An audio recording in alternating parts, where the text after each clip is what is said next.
You know that moment when your car starts making that weird grinding noise, and instead of your first thought being, "How much is this going to cost me?" you actually feel calm because you know you can handle it. Or when your friend invites you to that wedding across the country, and rather than doing mental gymnastics about whether you can afford the flight, you just say yes because you have the financial breathing room to make spontaneous decisions. That feeling of financial security doesn't require $1 million or even six figures sitting in your bank account. It starts with a much smaller but incredibly powerful milestone that most people never reach. And today I'm going to show you exactly how to get there without living like a monk or eating ramen noodles for the next 2 years. My name is Alex, and about 15 years ago I was pulling 18-hour days on Wall Street, making more money than I knew what to do with, but somehow always feeling financially stressed. The irony wasn't lost on me that I was helping other people manage billions of dollars, while my own personal finances felt chaotic and overwhelming. After I walked away from investment banking in my mid-30s, I became obsessed with understanding why some people achieve genuine financial peace, while others remain perpetually anxious about money regardless of their income level. What I discovered completely changed how I think about emergency funds, and more importantly, how to build them without destroying your quality of life in the process. If you've ever started building an emergency fund only to give up after a few months because it felt impossible or too restrictive, this video is specifically for you. By the end, you'll understand not just how to save $10,000, but how to do it in a way that actually improves your daily life rather than making you miserable. And if this approach helps shift your perspective on saving money, make sure to hit that subscribe button and give this video a thumbs up because I've got a lot more unconventional financial wisdom to share with you. Now, before we dive into the strategy that changed everything for me and hundreds of people I've mentored over the years, let me address the elephant in the room. $10,000 probably sounds like an enormous amount of money if you're currently living paycheck to paycheck. Maybe you've tried saving before and felt like you were making no progress. Or perhaps you've convinced yourself that building an emergency fund means giving up everything you enjoy about life. Here's what I want you to understand right from the start. The approach I'm about to share with you isn't about becoming a different person overnight or adopting some extreme lifestyle that you'll inevitably abandon after a few weeks. The biggest mistake people make when building an emergency fund is treating it like a punishment rather than a reward. They approach saving money the same way they approach crash dieting, with this all-or-nothing mentality that sets them up for failure from day one. They'll cut every possible expense, eliminate all entertainment, stop going out with friends, and basically turn their life into a financial boot camp. And just like crash diets, this approach works temporarily, but becomes unsustainable pretty quickly. After a few months of living like financial hermits, they burn out completely and end up spending more money than they were before they started saving. This is exactly backwards from how successful savers actually think and behave. The people who consistently build wealth don't see saving as deprivation. They see it as buying themselves options and peace of mind. They understand that having money saved isn't about restriction, it's about freedom. When you have $10,000 sitting in your emergency fund, you're not broke. You're the opposite of broke. You have more financial flexibility than probably 90% of the population. But here's where most financial advice gets it completely wrong. Traditional wisdom says you should save 10 to 15% of your income and call it a day. The problem with this approach is that it treats all dollars as equal, which they absolutely are not. The first dollar you save has dramatically different psychological and practical impact than your thousandth dollar. That initial money you set aside creates a foundation that changes how you think and feel about every financial decision going forward. Think about it this way. If you currently have $0 saved and you manage to put away $1,000, you've just created something that didn't exist before. You've moved from having no options to having some options. But if you already have $50,000 saved and you add another $1,000, the practical impact on your life is minimal. You already had options, now you just have slightly more of them. This is why the journey to your first $10,000 requires a completely different strategy than building wealth beyond that point. The approach I developed focuses on what I call intelligent optimization rather than mindless restriction. Instead of cutting everything equally, you identify the expenses that provide the least value and eliminate those first while protecting the things that actually matter to your happiness and well-being. This isn't about living like a college student eating pizza for every meal. It's about becoming extremely intentional with your money so that every dollar you spend aligns with your actual priorities. Most people have no idea where their money actually goes each month. They'll agonize over spending $4 on coffee while unconsciously hemorrhaging hundreds of dollars on subscriptions they don't use, convenience purchases they don't need, and impulse buys that provide zero lasting satisfaction. The first step in building your emergency fund isn't cutting expenses, it's gaining awareness of where your money currently disappears. This is where we start getting tactical. For the next 30 days, I want you to track every single dollar you spend. Not to judge yourself or feel guilty about your choices, but simply to gather data about your actual spending patterns. You cannot optimize something you don't understand, and most people operate with completely inaccurate assumptions about their own financial behavior. Use whatever method works best for you. Some people prefer apps like Mint or YNAB. Others like old-school spreadsheets. Personally, I just used a simple notes app on my phone and wrote down every purchase as it happened. The specific tool doesn't matter. What matters is capturing the complete picture of your cash flow for one full month. Here's what you're going to discover during this tracking period, and this discovery is going to change everything about how you approach saving money. You'll find that roughly 20% of your expenses account for 80% of your financial stress and provide maybe 5% of your actual satisfaction. These are what I call financial vampires, and they're quietly draining your ability to build wealth without providing any meaningful value in return. The beauty of this approach is that eliminating financial vampires doesn't feel like sacrifice because you weren't getting much benefit from them anyway. When you cancel a gym membership you haven't used in 6 months, you don't feel deprived. You feel relieved that you're no longer paying for something that was making you feel guilty every time you saw the charge on your credit card statement. But here's where it gets really interesting, and this is the part that most financial advisors never talk about. Once you start eliminating the expenses that don't serve you, something remarkable happens to your relationship with the expenses that do matter. When you're being intentional about every dollar, the money you spend on things you actually value feels more satisfying, not less.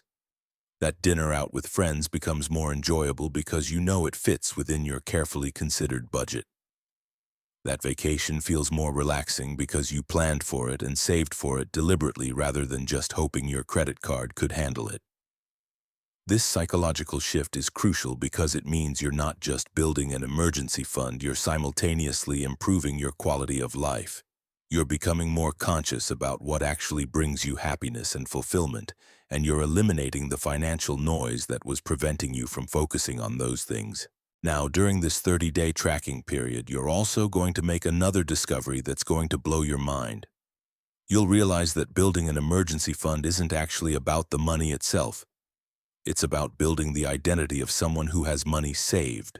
This might sound like some new age nonsense, but stay with me because this insight is going to accelerate your progress in ways you can't imagine right now. When I was working on Wall Street, I noticed something fascinating about my wealthiest clients. They didn't talk about money the way everyone else did. They didn't stress about individual purchases or agonize over financial decisions. But it wasn't because they had unlimited resources.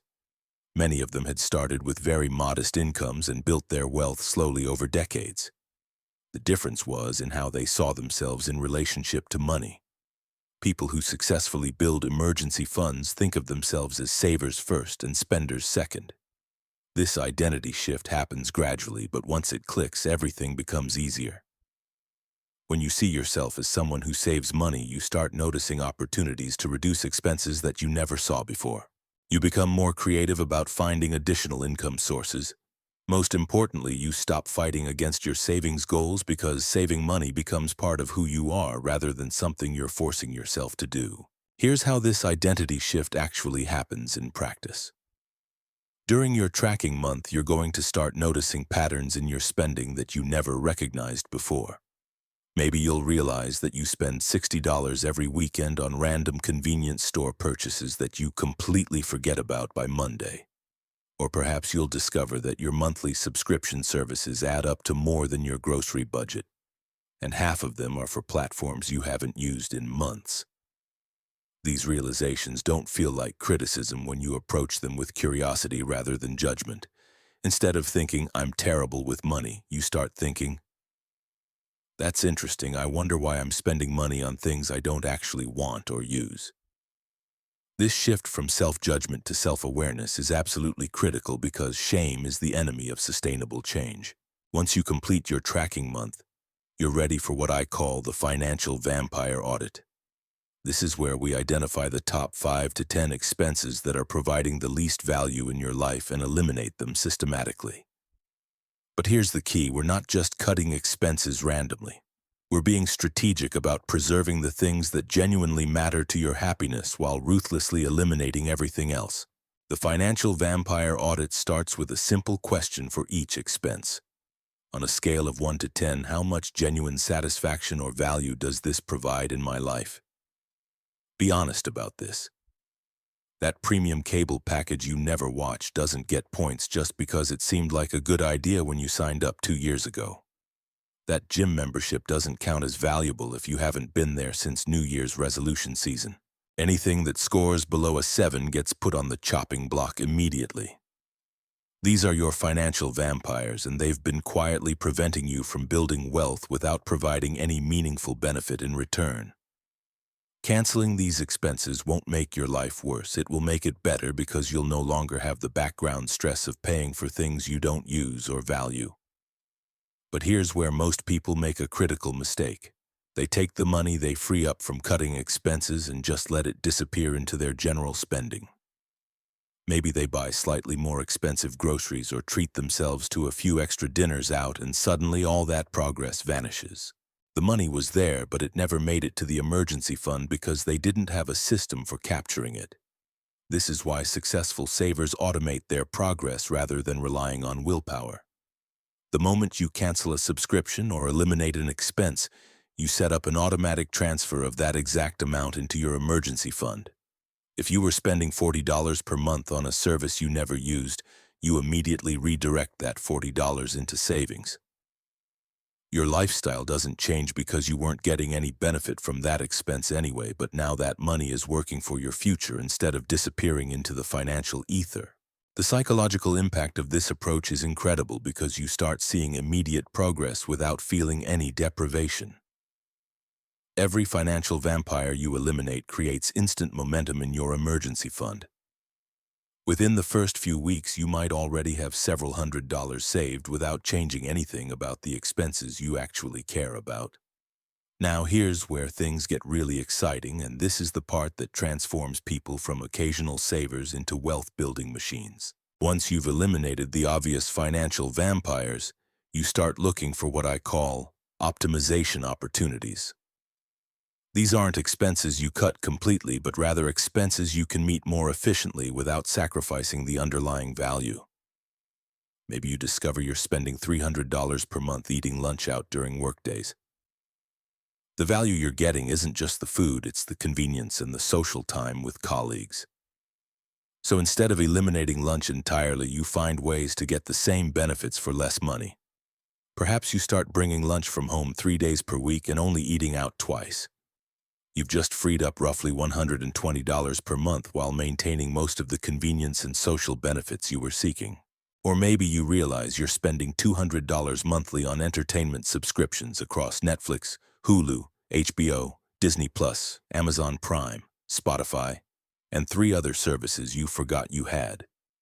The value you want is access to entertainment content, not necessarily access to every platform simultaneously. You might decide to rotate subscriptions, keeping 2 active at any time and canceling the others. Suddenly, you're spending $60 per month instead of $200, but your actual entertainment experience hasn't diminished because you were never using all those platforms anyway. These optimization strategies are incredibly powerful because they free up significant money for your emergency fund without requiring any real sacrifice. You're still getting what you want, you're just being smarter about how you get it. And every dollar you optimize becomes a dollar that's working toward your financial security. The compounding effect of this approach becomes obvious pretty quickly. Let's say your financial vampire audit and optimization efforts free up $400 per month. If you automatically redirect that money into your emergency fund, you'll have $4,800 saved by the end of your first year. You're already halfway to your $10,000 goal, and you accomplished it without changing your lifestyle in any meaningful way. But here's where the strategy gets even more powerful. Once people start seeing real progress in their emergency fund, something magical happens to their motivation. Success breeds success, and the identity shift we talked about earlier starts accelerating. They begin looking for additional ways to optimize their finances, not because they have to, but because they want to. They start enjoying the process of becoming more efficient with their money. This is when people typically discover income optimization opportunities that they never noticed before. Maybe they realize they haven't negotiated their salary in 3 years and they're being underpaid relative to market rates. Or perhaps they have skills they could monetize with a small side business or freelance work. When you're in the mindset of building wealth rather than just surviving paycheck to paycheck, these opportunities become much more visible. The income optimization piece is where things get really interesting because most people dramatically underestimate their earning potential. When I was helping clients on Wall Street, I noticed that high net worth individuals weren't necessarily smarter or more talented than everyone else. The difference was that they actively managed their income the same way they managed their expenses. They treated their earning power as an asset that required constant attention and optimization. During my first year after leaving banking, I started mentoring a teacher named Sarah who was convinced she could never build substantial savings on her $42,000 salary. She'd tried budgeting apps and expense cutting, but always felt like she was fighting a losing battle. The breakthrough came when we shifted focus from what she was spending to what she was earning. We discovered she had been teaching the same curriculum for 6 years without any salary negotiations. She also had a master's degree in education that qualified her for additional certification bonuses she'd never pursued. Within 8 months, Sarah had increased her base salary by $4,000 through negotiation and added another $3,000 annually through certification she completed during summer break. That extra $7,000 per year translated directly into her emergency fund because her lifestyle was already sustainable on her previous income. She reached her $10,000 goal in 18 months, and more importantly, she fundamentally changed how she thought about her relationship with money and career advancement. This is the multiplier effect that most people miss when they focus exclusively on cutting expenses. There's only so much you can reduce your spending before you start impacting your quality of life, but there's virtually no limit to how much you can increase your income with the right strategies and mindset. The key is approaching income optimization with the same systematic thinking you applied to expense elimination. Start by researching what people in similar roles at other companies are actually earning. Websites like Glassdoor and PayScale provide baseline data, but the real insights come from networking with professionals in your field. Most people discover they're being underpaid by 10 to 20% simply because they haven't stayed current with market rates. Companies rarely volunteer to give you raises that bring you up to market value. They'll pay you the minimum amount necessary to keep you from leaving, which means the burden is on you to advocate for appropriate compensation. But here's what I learned from working with hundreds of high earners over the years. The most successful salary negotiations aren't based on what you need or what you think you deserve. They're based on the measurable value you provide to your organization. Before you ever walk into that conversation with your boss, you need to document specific examples of how your work has saved money, generated revenue, or improved efficiency. Maybe you implemented a process change that reduced errors by 30%. Perhaps you took on additional responsibilities when a colleague left and the position wasn't refilled. Or maybe you've been training new hires without any additional compensation. These aren't just job duties, they're quantifiable contributions that justify increased compensation. When you approach the conversation from this angle, you're not asking for charity or making demands.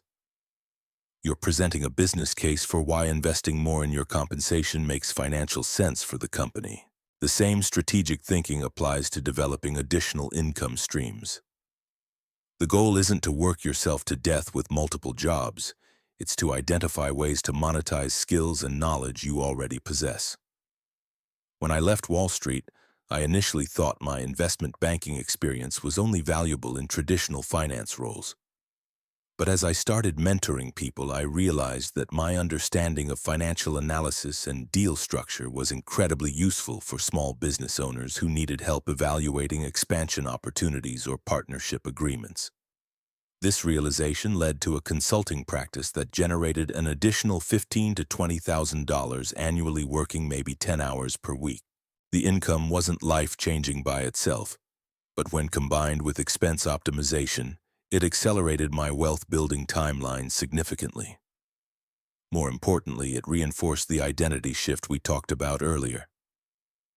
I started seeing myself as someone who actively creates value and captures compensation for that value, rather than someone who just exchanges time for a fixed paycheck. The beauty of developing additional income streams is that the money feels different psychologically than your primary salary. Your main job covers your living expenses, so extra income from side projects or consulting work can be directed entirely toward wealth-building goals. There's no internal negotiation about whether that money should go toward your emergency fund or toward improving your lifestyle. It's bonus money that makes reaching your savings goals feel almost effortless. Now let's talk about something that most financial advisors completely ignore but makes an enormous difference in your success rate. The physical and emotional environment where you store your emergency fund has a huge impact on whether you actually follow through with building it. This might sound ridiculous, but the bank account you choose and how you think about that money affects your behavior in ways you probably don't realize. Most people make the mistake of keeping their emergency fund in the same checking account where they handle their daily expenses. This creates a psychological problem because that money never feels separate from your regular spending money. Every time you check your balance, you see the total amount, and your brain automatically calculates how much you could spend if you wanted to. The emergency fund gets mentally absorbed into your available spending money, which makes it much harder to resist the temptation to use it for non-emergencies. The solution is to create what I call financial compartmentalization. Your emergency fund needs to live in a completely separate account at a different bank from where you do your regular banking. This physical separation creates a mental barrier that makes the money feel less accessible for impulse purchases. When your emergency fund is at a different institution, using that money requires a deliberate multi-step process rather than a simple transfer between accounts. But here's the part that really matters. The account where you keep your emergency fund should be earning interest, but it shouldn't be so lucrative that you're tempted to treat it as an investment. High-yield savings accounts at online banks typically offer interest rates that are 10 to 20 times higher than traditional brick-and-mortar banks. This means your emergency fund is actually growing while you're building it, which creates positive momentum and helps offset the impact of inflation over time. I recommend looking for accounts that offer at least 2% annual interest with no monthly fees and no minimum balance requirements. The specific bank doesn't matter as much as finding an institution that makes it easy to deposit money but slightly inconvenient to withdraw it. Some people prefer credit unions because they often offer competitive rates and better customer service. Others like online banks because they typically have lower overhead costs and can pass those savings along in the form of higher interest rates. The key is choosing an account that feels separate from your daily financial life, but isn't so complicated that managing it becomes a burden. You want to automate deposits into this account and then basically forget about it until you've reached your $10,000 target. The interest earnings are just a nice bonus that helps your money maintain its purchasing power over time. Look, Building a $10,000 emergency fund isn't about depriving yourself or becoming some financial monk who never enjoys life. It's about becoming the type of person who has options when life throws you curveballs. Track your spending, eliminate those financial vampires, optimize what matters, and automate the process so your future self doesn't have to rely on willpower. Start today, because your peace of mind is worth more than whatever subscription you forgot you were paying for.